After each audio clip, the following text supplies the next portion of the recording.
Well, today it's the holidays.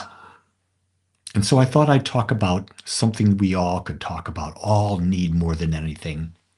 And you know what that is? It's the gift of self-care. That's right, self-care. And people say, Lee, this is a time of year where we focus on others. Well, that's true. However, if you don't focus on yourself and take care of yourself, it's going to turn into a train wreck. It's going to become a disaster. So let's explore this together. Self-care, contrary to what most people think, is not selfish. It's essential. When we take care of ourselves, we show up better for our families, our friends, and our communities. That's right. The energy of self-care brings a whole person, a balanced person into every situation instead of one who is frantically trying to keep up. So let's explore this idea of what is self-care. First, self-care is emotional care. It's giving yourself permission to feel what you feel without judgment. I don't know about you, but I'm sure that you at this time of year have all sorts of different emotions. They may be very different, but this is a time of year when emotions really come to pass. If you've lost someone dear to you, fond memories of the past, disappointments of the past, they really come in, and you're going to have those feelings. And when you have those feelings, the best thing you can do is to fully feel them and then let them go. Don't judge them. Don't make it that's a good feeling, that's a bad feeling. No, feel it. It's part of it. And then you allow that energy to just flow through you and out of you so that you can be fully present in the next moment. Self-care is also about physical care. It's about prioritizing and getting enough sleep. It's about movement. It's about nourishing food. One of the things that's really come to bear, if we're not getting enough sleep, our body's not going to respond the way we want. We should be getting anywhere between 7 and 8 hours of good sleep a day. And so when we're getting that sleep, then we've got to balance it. We've got to have exercise. We've got to have movement, whatever that is for you. Your body is meant to move, not to be stagnant. And then what are we feeding our body? Nourishing food. This is the time of year where people tend to overdo things. They over sugar, they over flour, they over alcohol. And we wonder why the holidays turn into the type of mess that's possible. We're not taking good physical care of ourselves. And third, and certainly not least, is our spiritual care. Connecting to something then greater than ourselves, whether it's through prayer, meditation, or simply time in nature. Maybe it's just taking 3 deep breaths. But we all know there's something greater. In fact, the holidays, in my mind, are about coming to a deeper realization that we're more than our body and we're more than our mind. We are actually soul, spirit, individualized as ourselves. So knowing that we have this idea of self-care where it's emotional care, physical care, and spiritual care, why does self-care matter? Self-care matters because at this time, we have high expectations. And we often feel pressure to create perfect meals, perfect gifts, and be perfect hosts. But here's the kicker. Perfection is an illusion. So when you're taking care of yourself emotionally, physically, and spiritually, you can put these expectations into proper perspective. There's also what at the holidays? Something some of us have good with, some of us have bad with. and that's family dynamics. Being around loved ones can bring up unresolved emotions and old patterns. I don't know about you, but when I was around my parents, until the latter years when they were alive, I felt like I was always their child and I had to do things to please them. Or maybe I could never please them. And then there was the sibling rivalries and things of that nature that coming around. So if you've done the self-care, you're able to detach from the illusion of the family dynamics that sometimes make the holidays just a just a real bummer. Just a real bummer. The other thing about self-care is the idea that, do you ever overcommit? Do you say yes to everything, to parties, events, to responsibilities, and it leaves you very little room to breathe? I've got to go out and shop and shop and shop and shop and shop. The holidays are not about shopping. The holidays are about connecting to your higher power and to others and to share love. Are you willing to say no to things? Are you willing to take time to self-care? Don't overcommit. When you overcommit, you're never going to be fully present in what's there for you to really enjoy.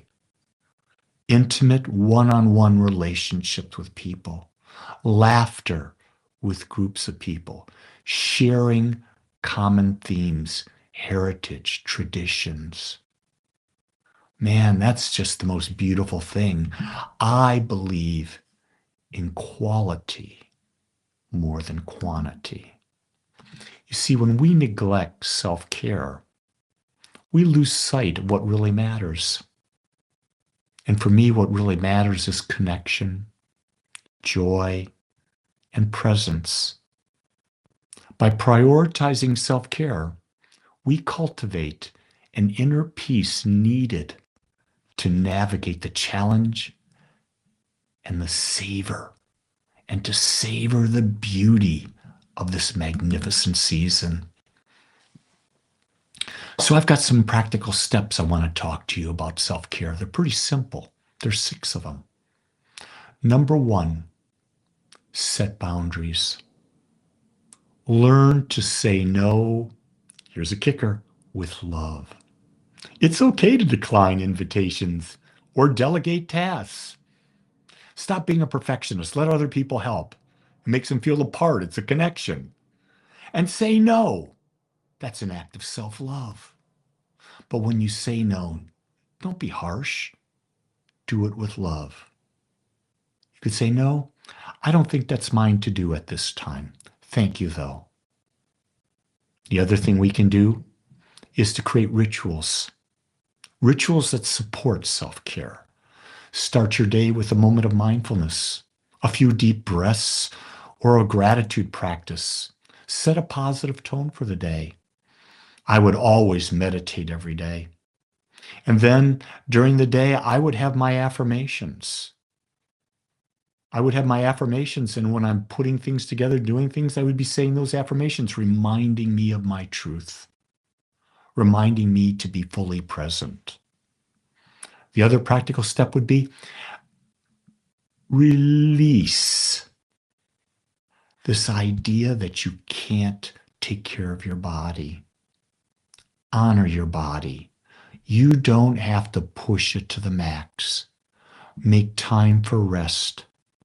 Listen to what your body's saying and resist your urge to overindulge with overcommitment with time or with how we physically treat our bodies, what we put into our bodies.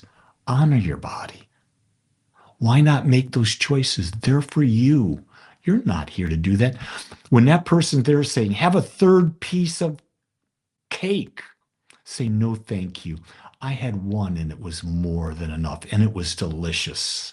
But thank you for thinking of me. See, you don't have to be harsh when you do that. The other thing is, whoever you're with, connect authentically. Be fully present with whoever you're with. for however long you're with them. Choose quality over quantity in your interactions. Spend meaningful time with people who lift you up. The holidays is when I spend time with the people who are most important to me. I invite you to consider that. You don't owe anyone anything. You get to choose where you connect and who you connect with. The next thing is give yourself the gift of presence. That's right. Practice being fully present. Put down your phone. Put down your tablet and look people in the eye and truly listen. You can make time for social media, but it's not when people are around you. If you're sitting around family at dinner or around talking around the fireplace or wherever it might be, put your darn phone down for God's sakes and be present. Let's say it's Christmas Day. One day of the year you can't be present. Give yourself and everyone around you the gift of your presence.